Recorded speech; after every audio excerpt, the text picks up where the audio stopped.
Sir, साफ साफ तीन सवाल है प्रधानमंत्री महोदय से। सवाल पहला कि आज तक वो मणिपुर क्यों नहीं गए? राहुल जी गए, इंडिया अलायंस के विभिन्न पार्टीज गए, गृह मंत्री जी गए, एमओएस होम गए, पर देश के मुखिया होने के नाते प्रधानमंत्री मोदी जी क्यों नहीं गए? यह है सवाल पहला। सवाल दूसरा कि लगभग 80 दिन क्यों लगे प्रधानमंत्री मोदी जी को मणिपुर पे कुछ बोलने के लिए, और जब बोले तो सिर्फ 30 सेकंड के लिए बोले, और उसके पश्चात आज तक भी प्रधानमंत्री मोदी जी की तरफ से ना कोई संवेदना का शब्द, ना कोई शांति की याचना। मंत्री मंडल बोल रहे हैं कि हम बोलेंगे, हम बोलेंगे। आप बोलें, आपको किसी ने नहीं रोका, लेकिन प्रधानमंत्री मोदी जी एक प्रधानमंत्री होने के नाते उनके शब्दों में जो महत्व है वो किसी मंत्री के शब्दों में नहीं है। माफ कीजिएगा,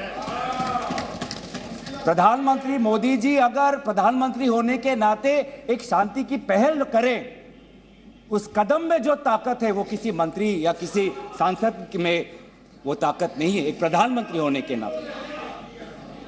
सवाल हमारा तीसरा कि प्रधानमंत्री जी ने आज तक मणिपुर के मुख्यमंत्री को बर्खास्त क्यों नहीं किया?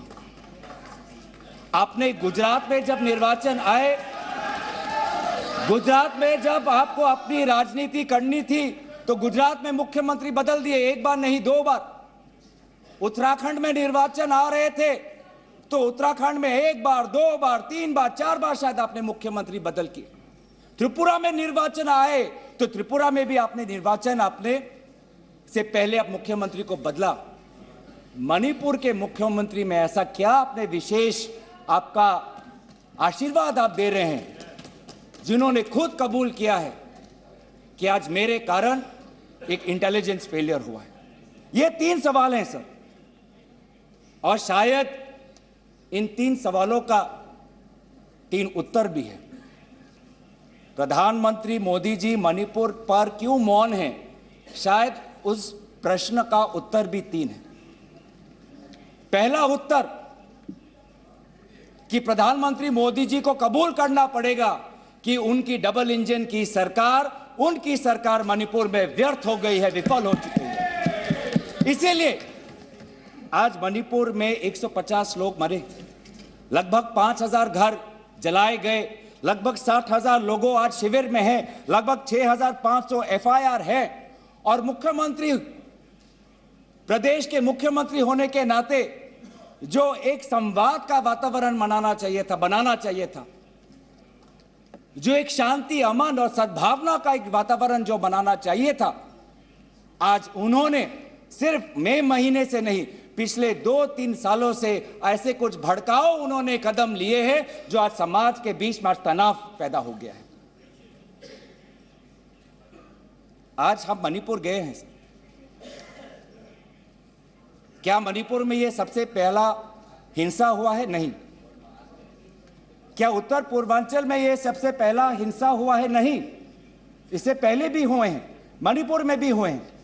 मैं खुद उत्तर पूर्वांचल का हूं, मैं खुद जिम्मेवारी से कहता हूं कि हुए हैं, लेकिन पहली बार, अरे आप में से तो कोई गया भी नहीं, आप क्या जानेंगे? पहले जाओ और फिर हमें परामर्श दो, पहले आप लोग जाओ। सर, हम गए और बहुत दुख हुआ कि हमने समाज में 2 वर्गों के बीच ऐसा बंटवारा, समाज के 2 वर्गों के बीच हृदय में इतना आक्रोश, इतना गुस्सा हमने पहले कभी नहीं देखा। हमने पहले कभी भी नहीं देखा कि आज समाज का एक वर्ग दूसरे के प्रति बदले की भाषा का प्रयोग कर रहा है।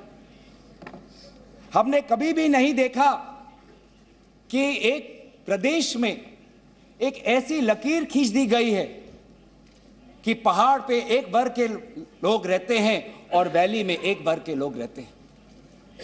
अफसोस की बात है सर कि जो सरकार एक इंडिया की बात करती है, आज उन्होंने 2 मणिपुर आपने बना दिए हैं। आपके राजनीति से 2 मणिपुर आज बन गए। मैं मणिपुर के मुख्यमंत्री को इस सदन से पूर्व प्रधानमंत्री वाजपेयी जी की राजधर्मों को याद करने के लिए सलाह दूंगा, जिन्होंने कहा कि राजा के लिए, शासक के लिए प्रजा में भेद नहीं हो सकता, ना जन्म के आधार पर, ना जाति के आधार पर, ना समुदाय के आधार पर। सर, आज इस माहौल में अगर सबसे ज्यादा पीड़ा किसी को झेलना पड़ा है तो महिलाओं और बच्चों को। हमने देखे हैं वो वायरल वीडियो में, उनका मैं उल्लेख नहीं करना चाहूंगा, उससे सबको पीड़ा हुआ। पर ऐसे मुख्यमंत्री जी ने स्वयं कहे कि ऐसे 100 FIRs हैं। हम भी गए हैं सर, इंडिया डेलीगेशन, हमारे संसदीय दल, उस परिवार से हम मिलके आए हैं जिसमें 2 महिलाओं के साथ इतना बुरा व्यवहार हुआ, अत्याचार हुआ। हमने ऐसे भी एक परिवार से मिले जिसमें एक 80 साल की महिला, जो एक स्वतंत्रता संग्रामी की पत्नी थी, उसको घर के अंदर बंद करके जिंदा जला दिया। जो 2 महिला जिसको लेकर आज सुप्रीम कोर्ट तक ये बात गई है, उसमें से एक महिला का पत्नी कारगिल में हमारे देश के लिए हमारी सीमा को सुरक्षा कर रहा था। वो कारगिल का जवान बोल रहा है, मैंने देश को बचाया पर मैं अपने घर और अपने परिवार को नहीं बचा पाया। जब हम उनसे मिलते हैं तो हमको क्या कहें? आप लोग कहते हैं हम फोटो ऑप करने गए थे। सर, दुख के समय में संवेदना उनको देने गए थे। आज महिलाओं, बच्चों के साथ आऊंगा, अब सारे बातों पे आऊंगा, सब पे आऊंगा। धर्मीय जगह को भी बख्शा नहीं गया। धर्मीय अनुष्ठान पर भी आज भीड़ घुसी और उसका असम्मान किया। आज इंटरनेट नहीं है। आप कहते हैं कि सब नॉर्मल है, स्थिर है, आज भी इंटरनेट नहीं है। बच्चे स्कूल नहीं जा पा रहे, लोग अपनी बातें नहीं रख पा रहे। आज भी कितनी महिलाओं पर अत्याचार हुआ है, वो अपनी बात ही नहीं रख पा रहे। वो तो वीडियो वायरल हो गया, नहीं तो मुझे लगता था कि आज तक प्रधानमंत्री मोदी जी मौन रहते अगर वीडियो वायरल नहीं होता। पर ऐसे 1000 से ऐसे अत्याचार हुए। लेकिन वहां के मुख्यमंत्री क्या कहते हैं? अभी ड्रग्स के ऊपर वो बोलते हैं कि ये सब ड्रग्स के लिए हुआ है। अध्यक्ष महोदय, बहुत गंभीर पूर्वक मैं ये बात अपने आपके समक्ष सदन में रख रहा हूं कि मणिपुर के मुख्यमंत्री के कार्यालय से जब एक ड्रग माफिया के बड़े नेता को वहां की पुलिस ने पकड़ा तो मुख्यमंत्री के दफ्तर से फोन गया कि उस ड्रग के माफिया को बचाओ, रिहा करो। और वो ड्रग का माफिया कौन था? वो ड्रग का माफिया आप ही की दल के ऑटोनोमस डिस्ट्रिक्ट काउंसिल के चेयरमैन थे, जो वहां पे जब इटोचा सिंह को पकड़ा गया, लोयांग नांगबंग इटोचा, जब इस व्यक्ति को पकड़ा गया तो मुख्यमंत्री के दफ्तर से फोन गया कि इसको रिहा करो।